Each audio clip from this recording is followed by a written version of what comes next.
Who would be a Wolves fan, eh?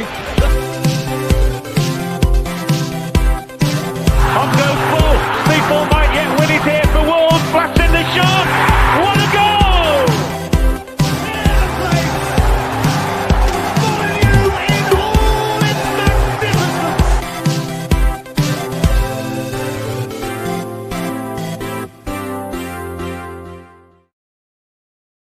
Good evening and welcome to Wolves Fancast. Matt here alongside Greg and Tom. We are here to discuss Wolves' victory at home to West Ham. Very warm welcome to everybody who's joining us live and in colour this evening. If you are listening to us or watching us on Facebook, YouTube or X or Twitter, I'll be dead in my grave before I call it X again, then welcome. You are more than welcome to get your comments in the chat, and we will try and get as many of them over on the live show as possible. Just a bit of housekeeping, as always. I want to thank our affiliates, Sports Social Podcast Network, fcquiz.app, and the Boston Coffee and Vending Company. At Wolves Fancast on all the social media platforms, and we'll do a shameless plug for the Fancast Wolves team shirt. I am sporting a Strand Larsen Wolves Fancast t-shirt there as well, which is available for you to buy. Gentlemen, I hope you're having a good evening. Greg, I'll start with you, mate. Another 3 points for Wolves. We'll get into the minutiae of the game as we go on, but an unchanged Wolves 11 meant there wasn't too much of a fuss to talk about from a lineup point of view. But do you think that was when you saw the lineup in the first place after the previous result, you don't change what isn't broke, I guess, or you don't try and fix what isn't broke? Exactly. It was a solid enough performance against Southampton, and again, it was just a case of more of the same, to be honest. And I think it got a good balance. I think we need to. The amount of chopping and changing we've done this season, I think getting a settled side is actually important, and getting players playing together and getting that continuity. So no shocks or surprises from me. And actually, it was, like I said, it was pleasing to see that we were starting to build a regular 11 and getting some continuity into the play. Absolutely. Yeah, I agree with you there. And Tom, from your point of view, looking at that lineup, it's continuity, it's consistency, and it's a good feeling amongst the squad, it feels like. In terms of the substitute bench there, is there anybody that you think had earned a place in this squad, or do you think the 11 is pretty much there on merit and merit alone? Yeah, that was going to be my point, really. I think it's a team that picks itself, and it's not a negative spin, but people might think it is. But you look at that subs bench and you're thinking, well, who else is pushing those players for a start? And there probably isn't. Let's face it. So, I wasn't surprised by the lineup. I think it's probably what we all expected. It proves to be. It's proven to be quite a solid 11, to be honest. Why change it? Yeah, I think fair points from both of you there. Now, there is an elephant in the room, and this won't translate too well to the audio listener because this isn't happening in live time for you, but Ipswich are playing at the moment against Bournemouth. Ipswich, as it stands, are 2-0 up on Bournemouth. I think, Bournemouth were just given a penalty, but then a VAR actually backtracked on that penalty. So we'll talk through that as we go along, because the second portion of the show will be a preview of Ipswich, and that changes very much based on what happens in that game that's being played at the moment. But Jazz has it exactly right. Saturday looking like a huge game now, and we will come to that a little later on. So the game itself wasn't the most scintillating of first halves, going to admit. Wolves kind of huffed and puffed in the first half, but much like Everton, Greg, I didn't really feel like West Ham really wanted it too much. What was your take on how the kind of first half unfolded? Yeah, I think that's a great summary. West Ham didn't look particularly enthused or energised. I think they're a team that is playing out the season. I think Potter might be looking at his squad with a view to a summer. So I think he's kind of shuffling the pack, looking at the different players and seeing what he's going to work through. Certainly that was the impression I had from some West Ham fans that I know, that he's kind of trying to work out what he wants to do with his squad. So they didn't seem particularly energised or enthused. And I think we pressed without really cutting them apart, I suppose is the honest answer. Yeah, so I think it was, and it was a funny atmosphere. I don't know if anyone else particularly felt that. It was quite a weird, and I don't know, again, evening kickoff. We didn't kind of seem up for it as a fan base to start with. I felt it was a bit of a muted start. I think trying to do a light show when it was still light was entertaining. It was kind of like, okay. So it just all felt a little bit, kind of, let's see how it plays out. So yeah, particularly up until the goal. I mean, there were 30,000 in the stadium as it got announced later on, but it did feel, especially on the minutes before kickoff, they didn't feel that kind of general buzz that they might normally. Tom, from your point of view, obviously we are in the tail end of the season, and as sexy as you try to build up the battle for 16th, it's the battle for 16th essentially, if you believe that we're already safe. The game itself didn't really get going until Strand Larsen's goal, his 10th of the season, and he, in his celebrations, he had his hand out, to suggest those 10 goals. On the graphic that we've got here, again, looking at like the line that we've got there, and it takes a deflection and the poetic irony of it being off Kilman, I believe. It's another kind of a real marksman's finish, a real striker's finish, and that they've identified an opportunity and they've not been afraid to take that shot. And he's really making a habit of making the most out of these opportunities. He doesn't get a huge amount of opportunity, but when he seems to find that moment, he takes it at an alarming conversion. What was your thoughts on the goal? I think it was one of those where I think if he didn't score 2 in the last game, would he have taken that shot on? Probably not on his left foot. Again, look, it's very cliche, but if you don't, buy a ticket, you don't win the raffle, do you? And I think there was times when we passed it a little bit too much around the box. We seemed to have a lot of the game around the final third, and no one seemed to want to take shot control and almost try and find that killer pass or take the shot on. So yeah, it was great. It was a great ball by Agbadou in just before it. I thought that was excellent. Really, I think we've got doubts about his distribution. But I think he really picked out a good pass there, and it really set us on our way. And then it was quite poetic, wasn't it? It was Kilman that it came off, to be honest. I did quite enjoy that. I've got nothing against Kilman whatsoever, but it was quite nice to see that happen. It was great. Yeah, it was nice. I think we deserved it at that point. I think we were on top, and we've been very, very guilty this season, or throughout the season, of not scoring when we've been on top and really pushing home the advantage. And you could argue that we probably should have been more than a goal up at half time, going into half time anyway. So yeah, it was nice to get reward for the efforts to that point. Yeah, it's a good point here from Maximus Wright on the live chat. 3 off Ral's debut record, and like him for various reasons. He does need the right kind of people up with him, behind him, but he's a true team player.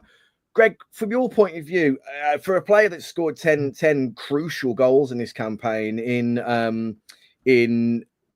a season now defined by Cunha not being here for the majority, the next few games at the very least,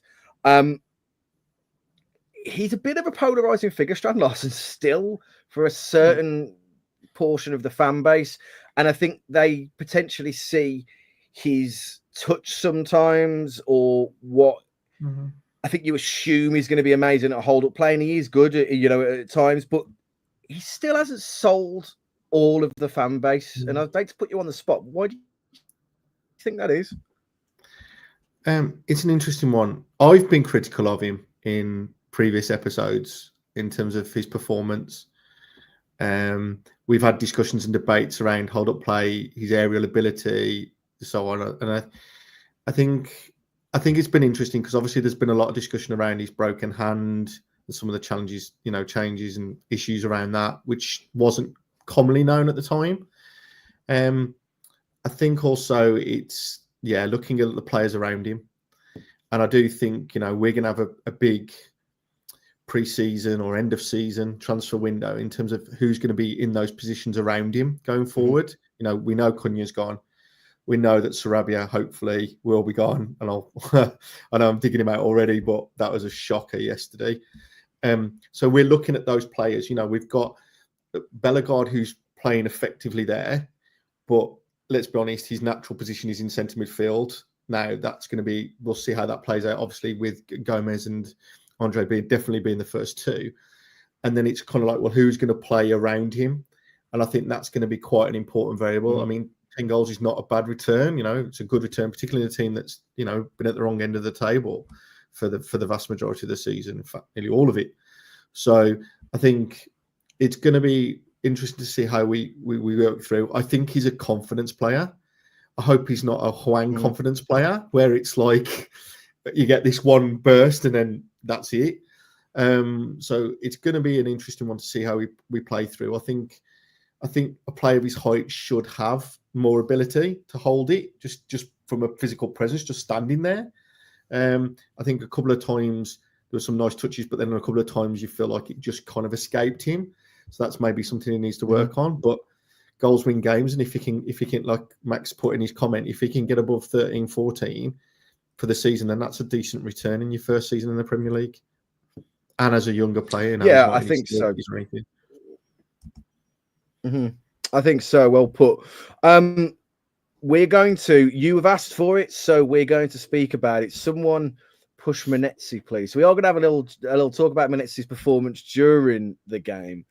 He had a couple of really promising chances. The first, we've got like a trajectory line on the screen for the purpose of audio listeners, where it clangs off the crossbar. Everybody in the stadium, I think, thought it was in.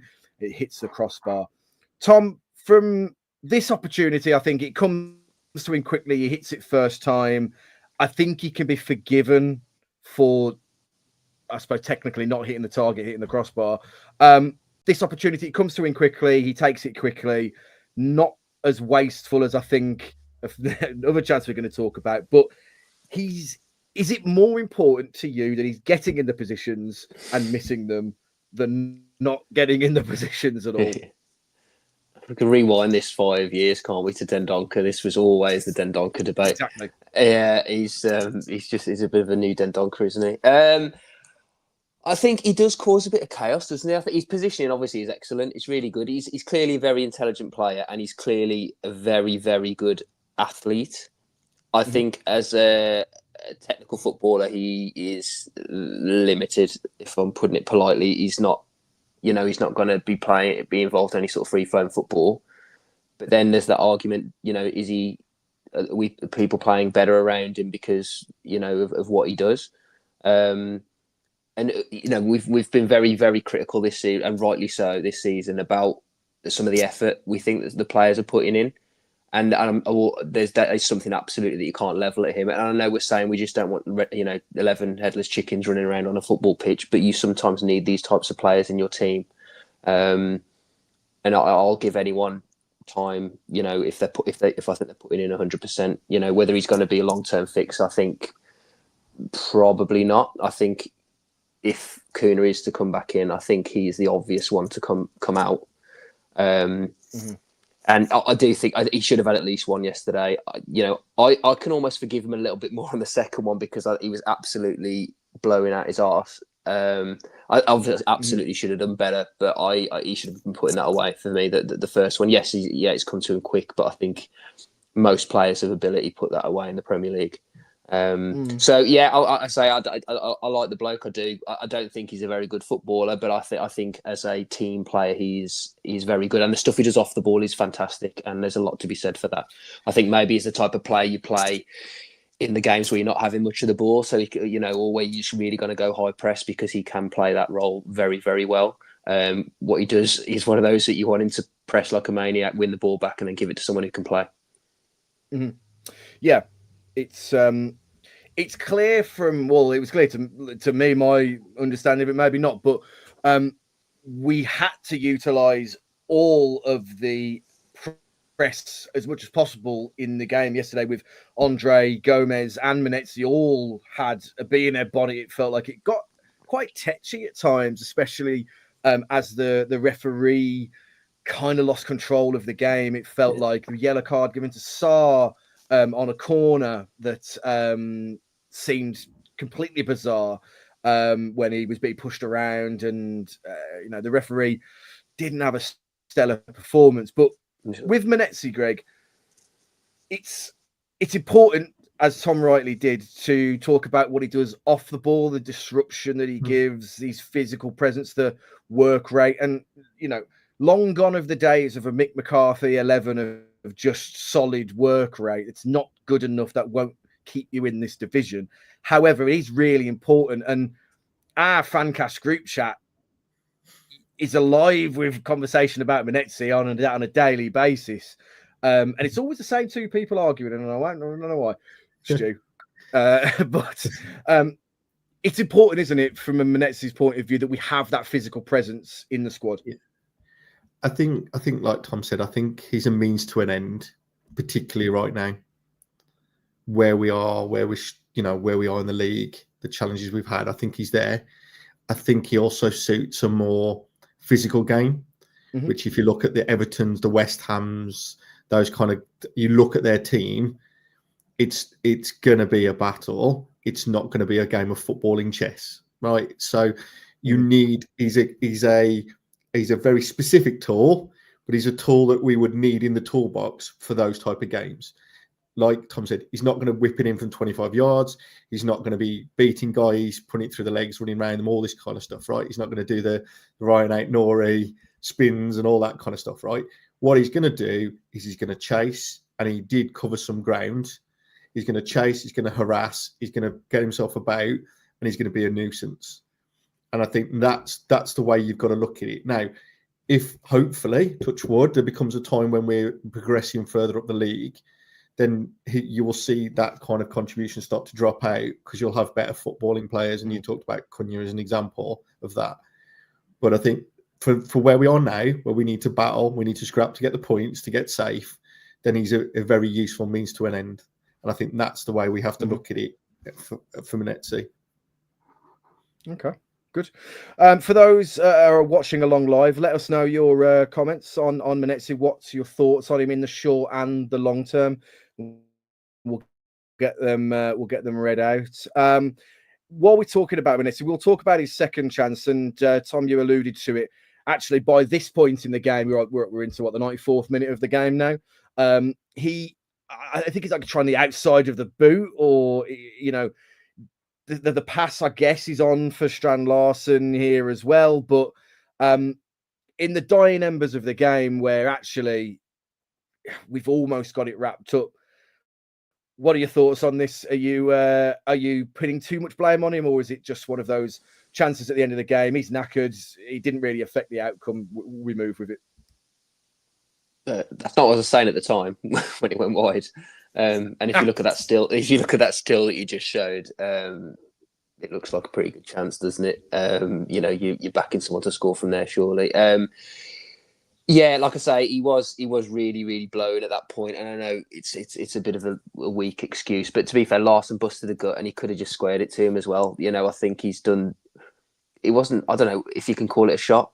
I think it was a shot, but even if it was a pass, he messed it up. He could have gone. Literally, if it was a yard one side, it's a goal. If it's a yard the other side, Larsen's tapping it in. It's literally put it in the one place where it was no good to us, unfortunately. But again, he's there again, isn't he? So it is a tough one, really. But yeah, it was a bit of a lame effort.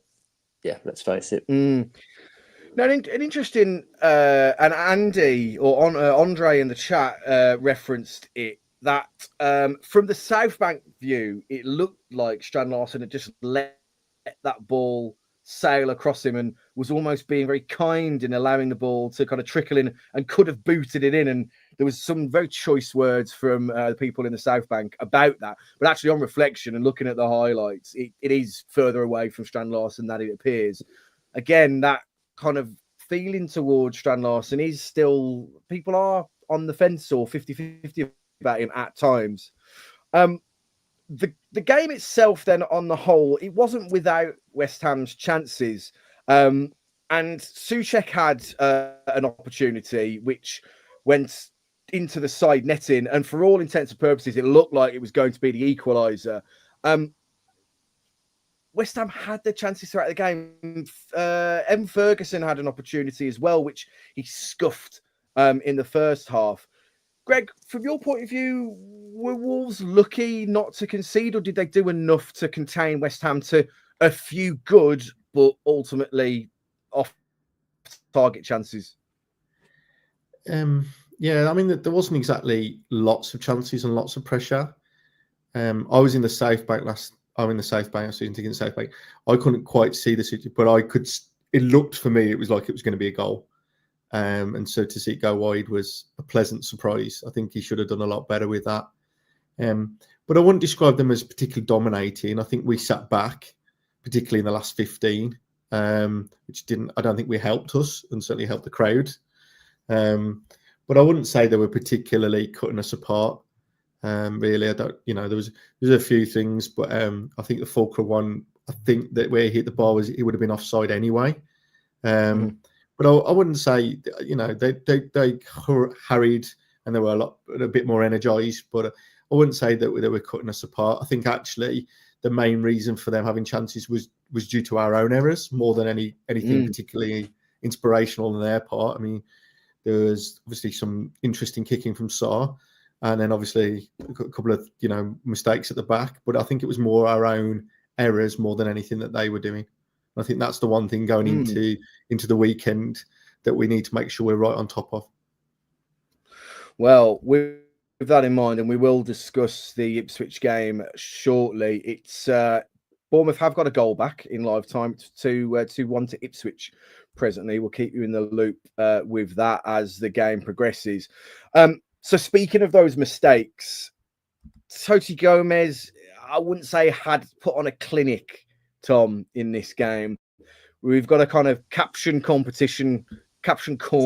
on the screen at the moment where the ball could be anywhere, and give a pound, put a ball on the on that image, and you could win the jackpot. Really, he had some interesting touches with the ball. Probably held onto possession a bit longer than most would have liked. Bad day at the office, but not a bad player, I would describe it as. Your thoughts, Tom, on his performance last night? Yeah, that just summed up perfectly there. We know he's got this in him. One thing I will say about him, he just seemed to get it all out in one game.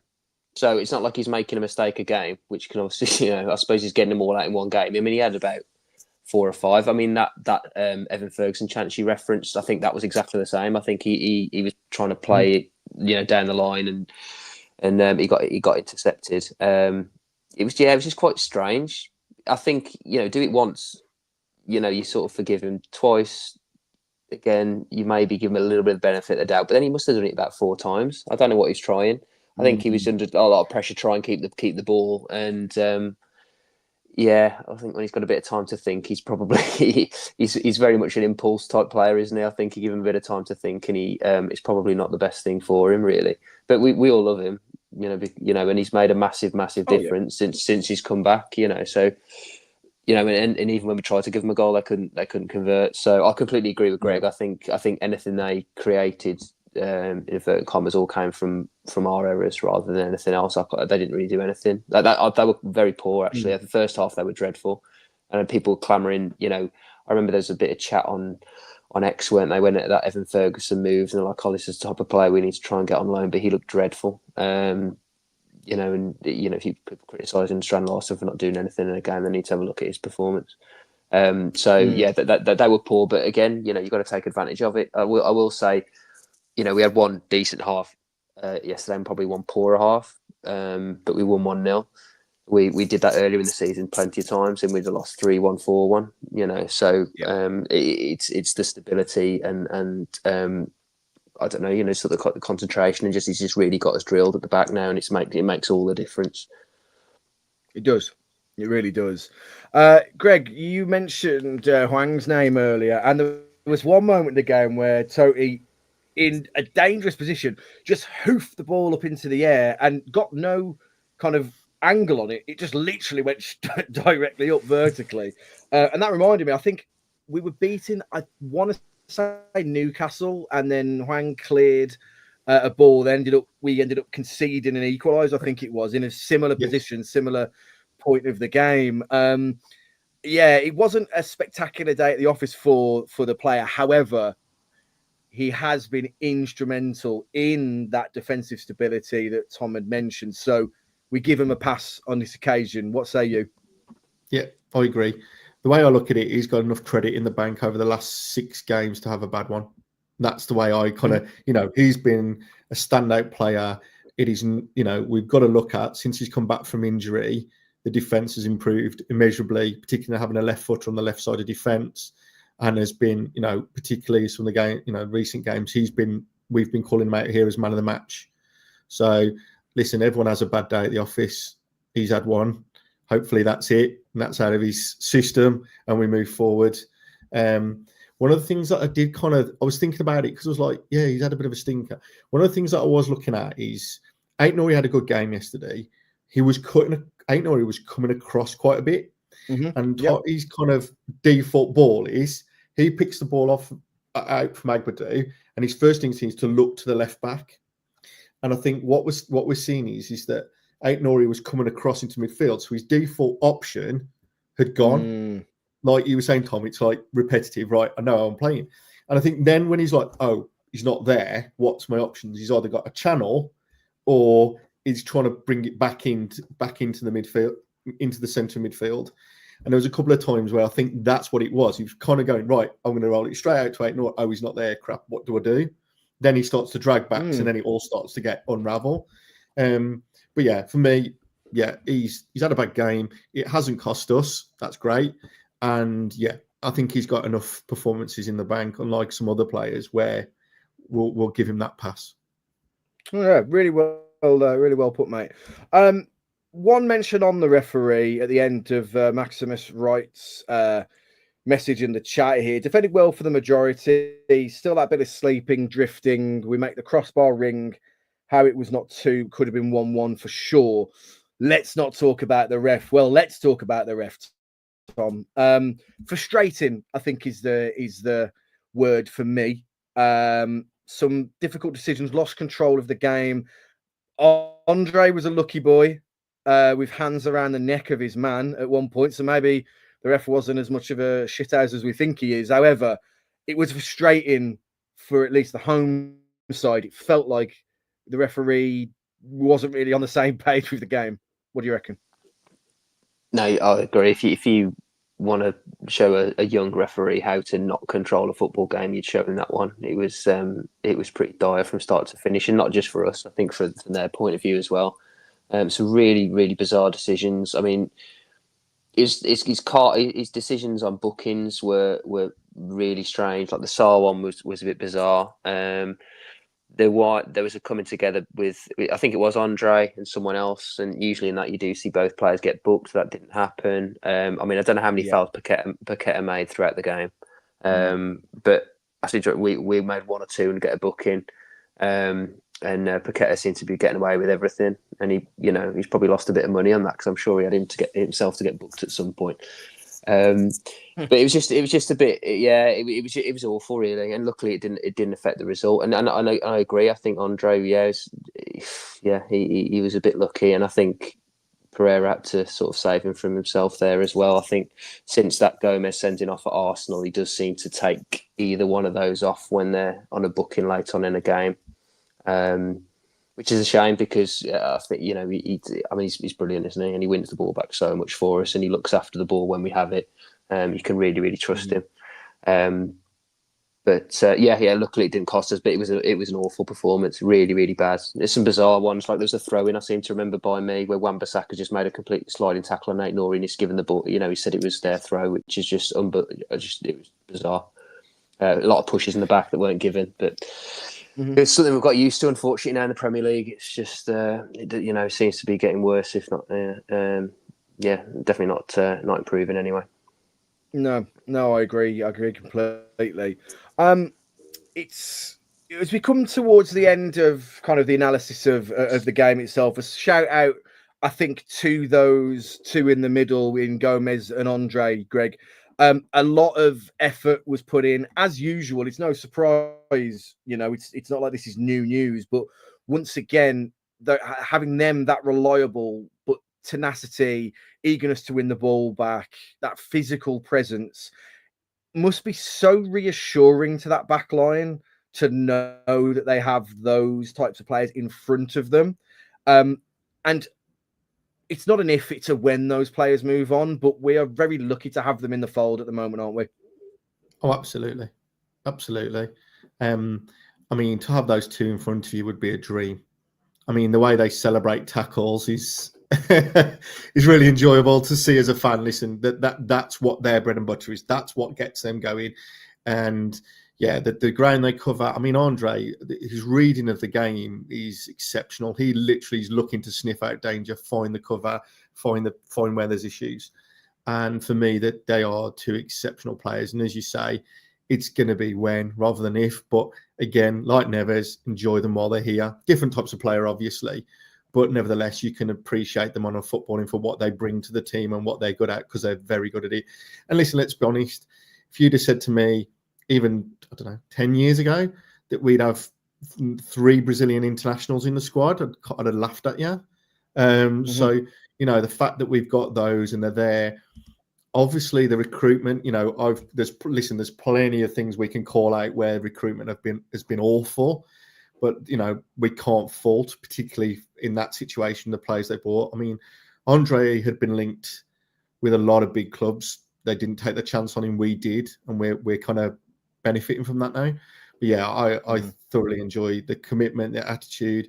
Like you said at the start, Tom, those guys give 100% every single game. It's as clear as daylight that's what they're doing. And as fans, you can only begin to kind of appreciate that. And then they've got the skill on top and the quality.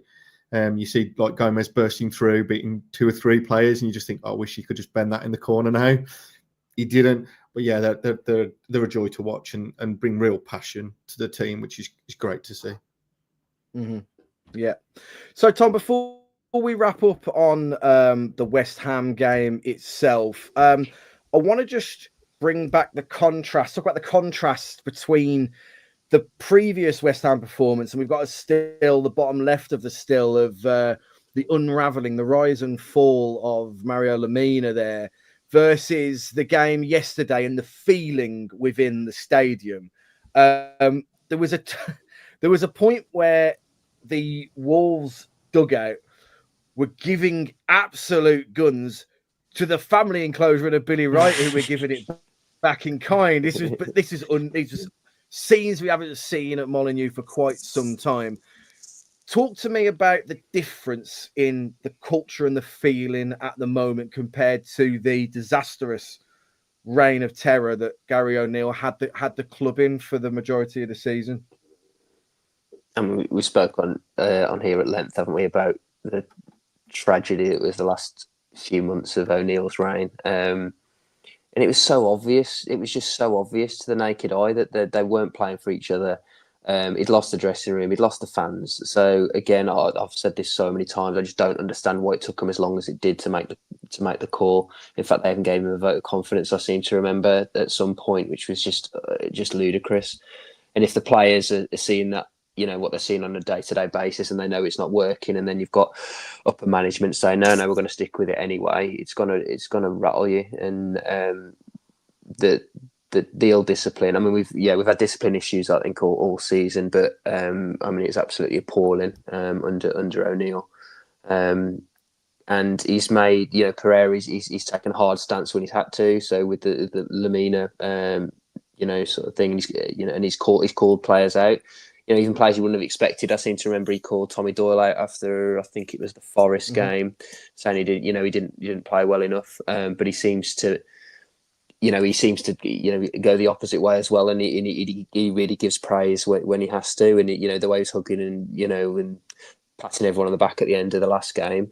As I say, it seems to really galvanise the group, and I think the signings have done that as well to a certain extent. I think that they sort of really gravitate towards Agbadu, it looks like. And yeah, absolutely. I think we all know what a dressing room does, or what a spirit does. When the morale's down, compared to when it's up, and we're definitely on the latter at the moment, which is fantastic, and hopefully it keeps going, and fair play to him, because he did walk into an absolute shit show and he's turned it around fantastically. Mm-hmm. Yeah, no, you're right. I mean, the difference in the two, not quite halves of the season, but the difference in the two managers is clear to see. In that team, there's a good feeling around, the fans have been brought back on side with Pereira.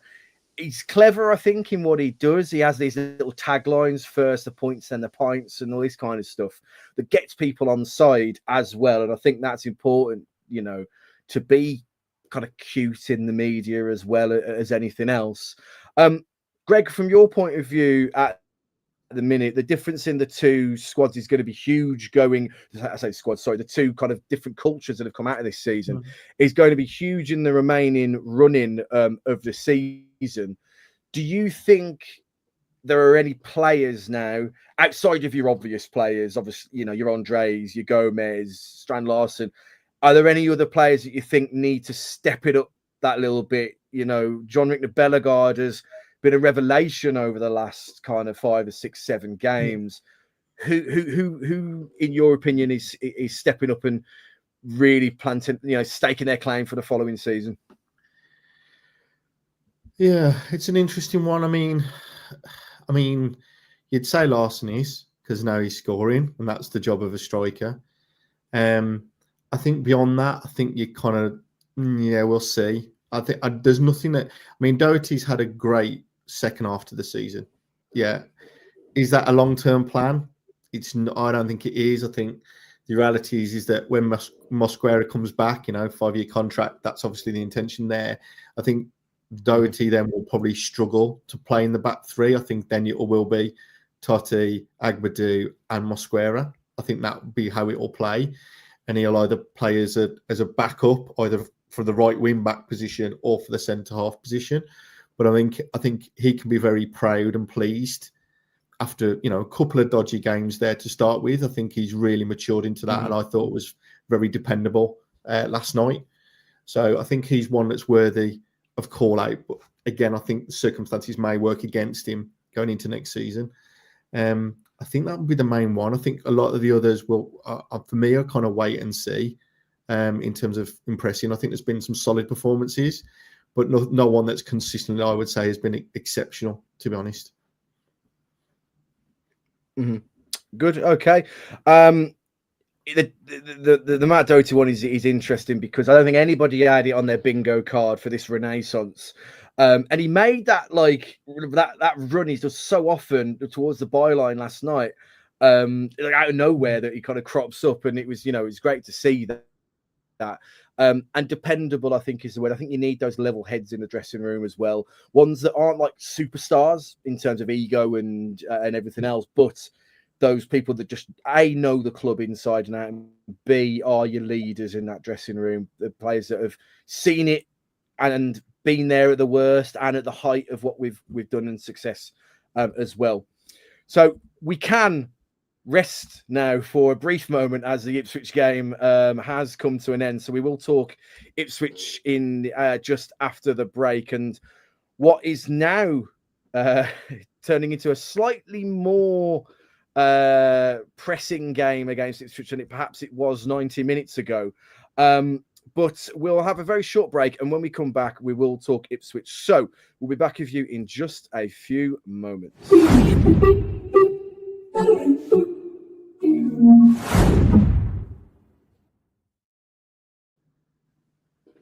Welcome back to Wolves Fancast. We are here, Greg, Tom, and myself, to discuss the Ipswich game that is coming up at the weekend. Now, as the podcast this evening has gone on, Ipswich have actually beaten Bournemouth 2-1. lap with the second at 60 minutes. And Bournemouth did get a goal back and had a penalty decision reversed, which puts Ipswich currently on, I think it's 9 points behind now. Wolves, that's right, 29 points for Wolves, 22 Ipswich. It's essentially 10 points with goal difference at the moment, which is crucial and is really important, that extra point, if you will. However, what it's meant, Tom, is, you tell me, is it still just a must-not-lose game to Ipswich, or has it now become must-win in the space of 2 hours? Has that changed for you? It's definitely not a must-win, no chance. A win would be great, of course it would, but it's definitely not a must-win. I still think we'd lose and be all right, to be honest. I mean, I'd rather not. I quite like the feeling of leaving the ground last night and thinking it was pretty much done. And I'm still pretty confident. Obviously we're absolutely fine. They weren't going to keep on losing. They were going to win eventually, and it just annoyingly it happened to be tonight, so it's put a little bit of a dampener on it. But I still think they've got to. Even if they win on Saturday, effectively 7 points with what would be 7 games left at that point. So it's still pretty big. Sort of deficit they'd have to overturn, and I don't think their fixtures are that kind. Whereas I still think we've got a couple which I do really fancy us in, to be honest. I mean, I think Spurs is after that for us. Spurs can be, we know how Spursy can be. Spurs could be very Spursy, I should say. So that that's potential there. United away, they look awful.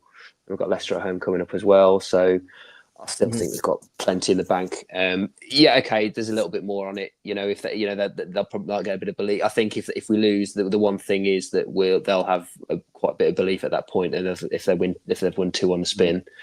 So from a morale point of view, it might be just as big a hit as the points, but it's definitely not must win. No, I'd just stick my hand off for a draw, no problem. Fair. So, I mean, you guys in the live chat are getting some really good points across now. Neil Lewis in the chat. Ipswich have won, guys, and chickens are not roosting yet. They're coming for us. We just know what's going to happen. Slightly on the pessimistic side there, Neil, but we hear your point. Danny P has arrived in the chat as well, and actually put a really good point here, Greg, and I'd like your commentary on this. Vitor uses this as motivation to let them know they can't take this game lightly. Celebrations last night, but full focus this week. So it was pints last night and points at the weekend is kind of his message. And that will have to ring true, won't it? Actually, this keeps, in a strange way, kind of keeps the mind ticking over, keeps us focused. Yeah, I mean, Ipswich were going to go for it anyway, right? They're going to come for us regardless. So for me, the first 15 minutes is going to be crucial on Saturday. And I think we've got to set our stall out. I don't want us just sitting back and holding on. I think, Tom, I agree, Tom. I think we don't have to win. I think a point would be perfectly, fine. That will kind of kill the momentum, So I wouldn't be upset if we only got a point. I think that it's another game down. It keeps the gap at a really quite a sizable. I mean, we've got to look the realities of what I think that was their 4th win of the season, and they've got to win another 3 to catch us. Okay, albeit one of them is against us. So, you've got to look at the odds as well. I get some of the nervousness from Neil and some of the others. Yeah, it is understandable. I'm not saying it's, delusional at all to have that mindset. But I think as long as we set our stall out, I think we've got enough about us to get that point, if not get 3. And I think that's the way we should look at it. And as Danny's quite rightly said, yeah, okay, we got the win. We've got to knuckle down now. This is our game. If we go out and perform to levels that we know we can, we should absolutely are capable of beating them and really putting this to bed. And I think if we beat them, I think that is over then. I don't, because the gap will be back. There'll be another game gone, and we'll have took all the momentum out. I think that will be it. So I think if we can win, I think that will, for me then, as far as I'm concerned, if we beat Ipswich on Saturday, that is it. They're not coming back at that point. Well, post Wolves, Ipswich have Chelsea away. They have Arsenal at home. Arsenal I think Liverpool just about beat Everton tonight, so that gap has grown again at the top of the table. Newcastle are in a rich vein of form at the minute. Everton, who probably have already switched off by that point. Brentford, who have switched off by that point. Leicester, who will have already been relegated by that point, and then West Ham, who were on the beach last night, much less then. So it does kind of feel to a few that it needs to be wrapped up from a Wolves point of view sooner rather than later, potentially. And what a great opportunity that is, Tom, at the weekend to stamp that, yes, fine, they won, but we won, we're the better team, and the ball's in our court. How do you see, put you on the spot, how do you see this game going? How do you think come Sunday we'll all be feeling about the situation? I think Greg's absolutely right. The first 15 minutes is paramount. We're not great at chasing when we're gone a goal down. We're very much a team that needs to score the first goal, it seems. So yeah, keep them quiet and then see how the game plays out. I'm expecting to play the same team. So I don't think it'll probably be like the free flowing football that we can occasionally see from us, but hopefully efficient, effective football. So yeah, I think it's absolutely massive to get through the first sort of 15-30 minutes. I think if we're drawing at half time, I feel reasonably confident. I think if they get an early goal, I think they'll get a second wind and then they could go on then, and I think I'd be a little bit concerned. I know Southampton, we didn't start very well, and they could have easily gone in front, and that game could have been very different. So we have been guilty of starting a few games slow. Fulham was another one, obviously, at home. So they've really got to be switched on from the get-go. The one thing I remember I thought they were pretty dreadful when they played us, to be honest, at Molineux, and we just happened to be. In fact, I think we were a better team, and that's going some to be a better team against an O'Neill of Wolves. So I think we'll have a much better handle on does in the first game. I feel a lot more confident in our defence of handling what they've got to throw us up front than in our previous meeting. So yeah, fingers crossed everybody keeps it all solid at the back and we'll build from there. Mm-hmm. Greg, does it and I'd love to know people's reaction in the chat as well to this, does it make a difference to you that Vita and some of his backroom staff are banned from the dugout? Because he's got to serve a one-match ban now, I believe, after receiving that yellow card yesterday. Does that play as much of an effect as perhaps the opposition would like to think? Or these are professional players, the game plan will be drilled in the week ahead. How much of it is a factor for you, if at all? It shouldn't. But you would prefer to have had him on the touchline for the Ipswich game rather than the Spurs game, for example, because you're looking for everything in those margins. Whenever I see the man back, it always takes me back to Nuno and Bristol City. I don't know, with him in the exec box celebrating and causing. So you would prefer him to be there to give the instructions and that like that. But again, with the comms these days, you'd like to think there'll be someone who's got an earpiece or something that can relay it. Yeah. He can obviously give updates at half time and stuff like that. So that's where I would like to look at that and say, yeah, you prefer him to be there, but this is a big enough game that these guys should be drilled and working forward. One thing I think will be interesting, and I'm going to throw this at you, Matt, just to flip the switch slightly. If we beat Ipswich on Saturday, so we'll have won again. Would you play Cunha against Tottenham, or would you stick him on the bench? Because I'd be inclined, having won three games, I'd actually be inclined to leave him on the bench at that point, because I think he's safe. I think what you have to factor in at this point now is there is nothing that beats the experience and reps gained by actual competitive league football. And we know who we have next season and we know who we don't have next season. And I think it then becomes the time where you're getting the best out, well, not your best, but you're seeing the intent from certain players. And I think Strand Larsen probably needs the reps far more, and Bellegarde needs the reps, and Munetsi probably needs the reps far more than our obligations to play our best players, because the league essentially is done. And I mentioned at the start of the show, that scintillating battle for 16th place. Yes, there's money on the line for where you finish in the season. However, I think the impact of being able to try things, reward players. I don't want to use the term loyalty. I don't want this to be a Cunha witch hunt, but players that we know are going to be staying, I think, need to take priority over players that we know have served us well, but will be leaving. So I wouldn't rush him back. But he's done this interview, and he's and parts of it have been picked out that are more attractive as a headline than others. And he said he's been very happy at Wolves, and he loves the feelings that the gratitude he's been given from the players. And I've no doubt that if he played, he would play for us, not saunter about as some of the stats have unfortunately shown for him. However, I think you've got to play the players that we know we're going to be utilising, and give them those reps and build that team mentality. That's where I am with it. But Tom, great question, Greg. Thanks. Let me put you on the spot then. You're not going to get away with this one lightly. Cunha, where would he start for you the next game? If you're safe, probably not. It depends. Well, we might know how he is behind the scenes, but from various sources or what have you. But if he's in dickhead behind the scenes, absolutely not.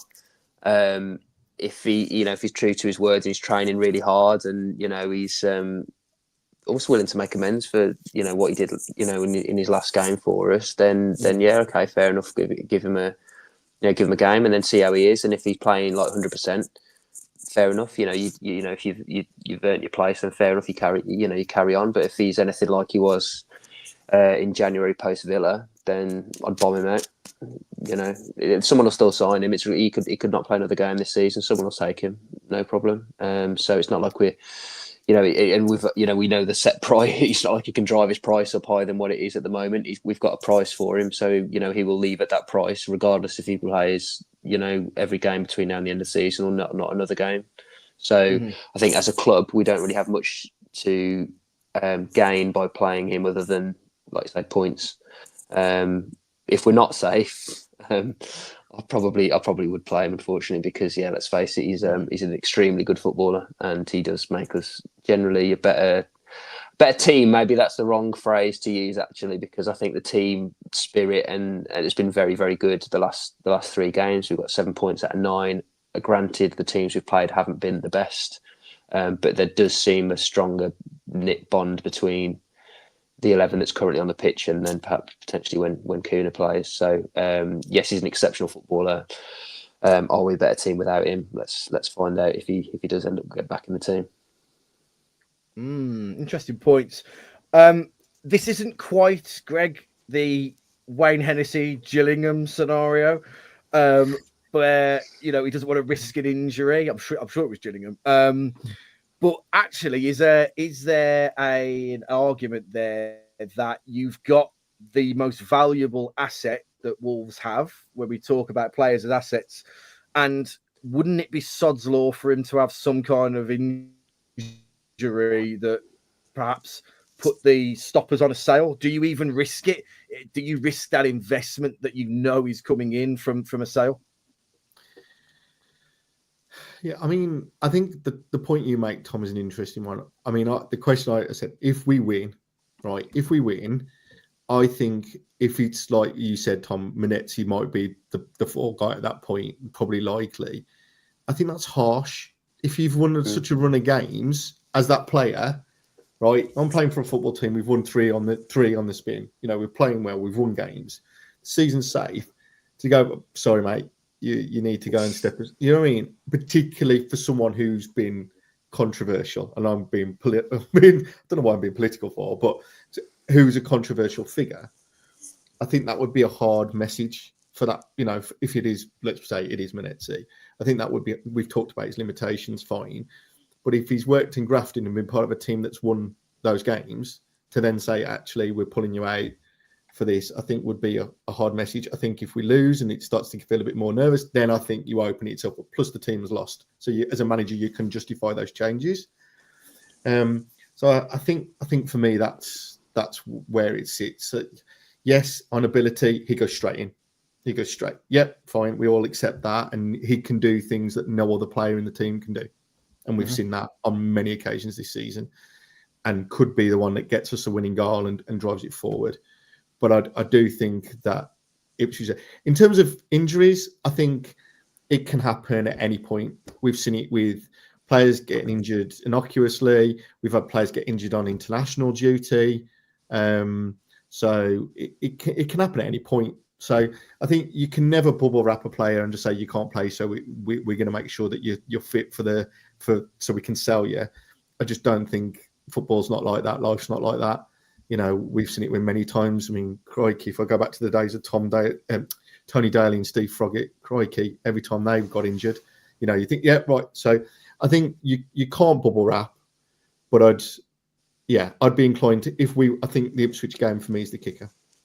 If we win it, I think he goes on the bench. Because also, let's be honest, when was that? Apart from that for Brazil, where they got slapped, he hasn't played for weeks. And I know you can train, but like you said, Matt, training ain't the same as match sharpness, match getting into a rhythm, getting into that, and he won't have had that. So I don't think he would necessarily be ready to go for a full 90 anyway. Not a Premier League intensity.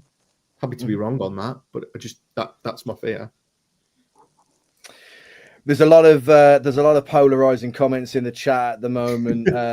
Sir Neil Lewis, total disrespect for his teammates and a great club. Then Maximus Wright in the chat as well mentions the king. Neves is how you leave, but Cunha come back and win was the final safety net, and let's have a good goodbye. It's a really interesting one, and it's probably a discussion for the Spurs pod as well. So make sure that you are subscribed to Wolves Fancast on all the social media platforms as well, so you can get the build up to that. One final point before we wrap up, gentlemen. It was noted that Valdir Cardoza was in attendance, kind of Mendes' right-hand man at Compton over the last few days.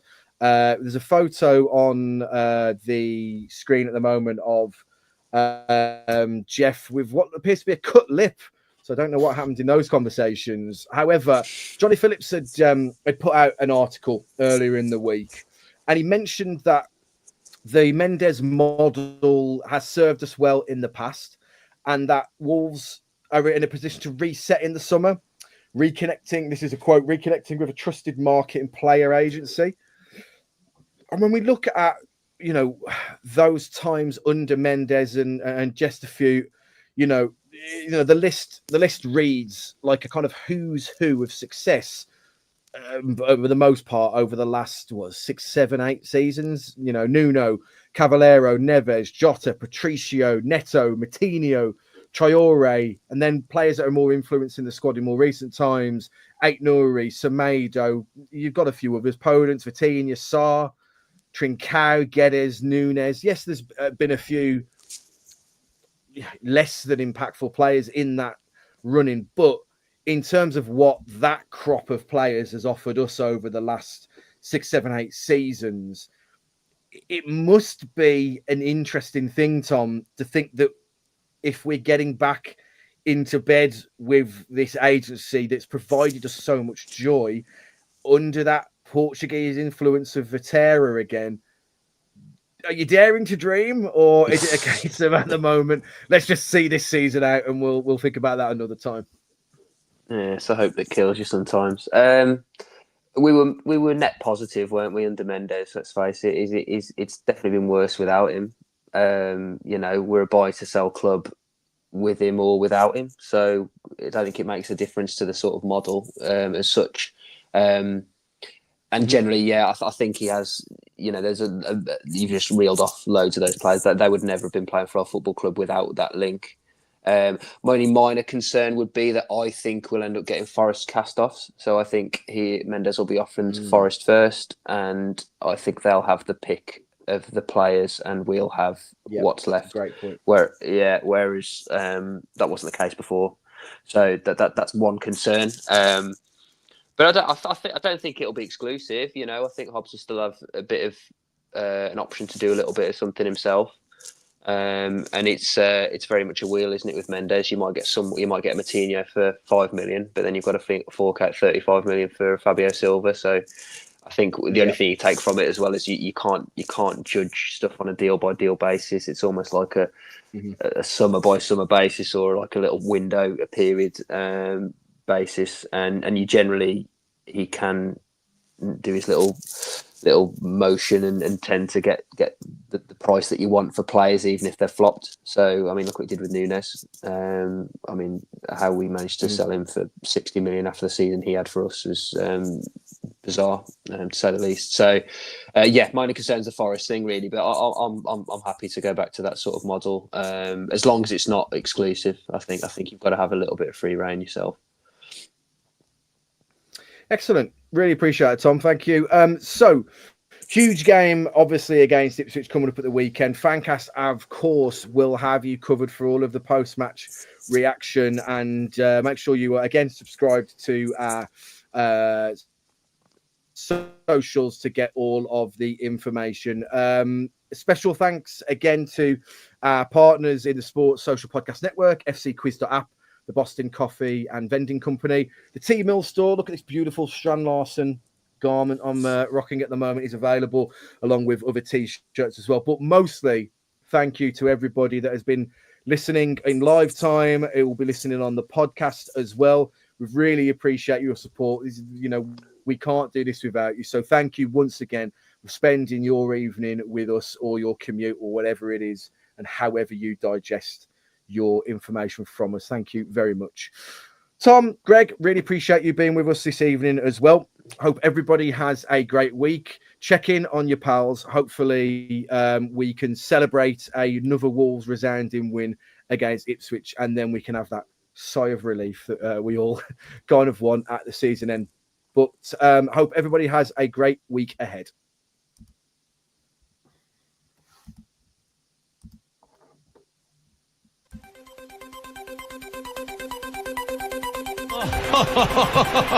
Who would be a Wolves fan, eh? On goes Bull. People might yet win it here for Wolves. Flash in the shot. What a goal!